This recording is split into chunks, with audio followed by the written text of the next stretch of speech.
Hello မင်္ဂလာပါ Windows 10 ကျင့်နည်းလေး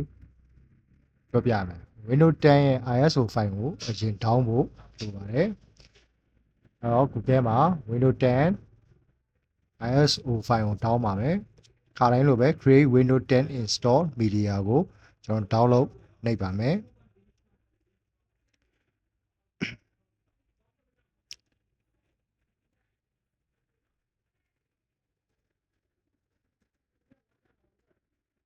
ကဲဒီကောင်လေးကိုဖွင့်လိုက်ပါမယ်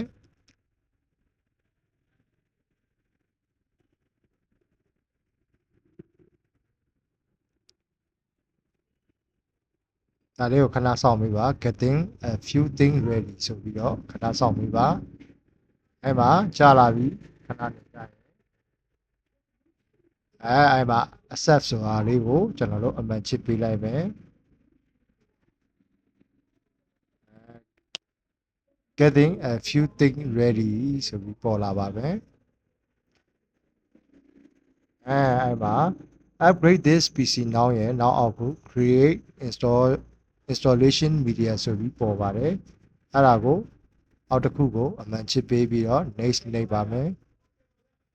အဲ့ပါကိုကျွန်တော်တို့အမှန်ချစ်လေးဖြုတ်ပြီးတော့ပြင်သင့်တာပြင်လို့ရပါတယ် language ရဲ့ edition တွေ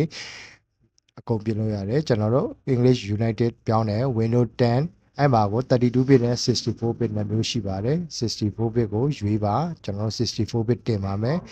အဲ့မှာ USB flash drive နဲ့ ISO file တော့ကျွန်တော်တို့ ISO file ကို down ချင်တဲ့အတွက် ISO file ကိုရွေးပါတယ်အဲ့မှာကိုရွေးမဲ့နေရာကို down မဲ့ software file ပဲနေရာရောက်မလို့တော့လမ်းကြောင်းရွေးပေးရပါတယ်အဲ့လမ်းကြောင်းကိုရွေးပြီးပြီဆိုမှလား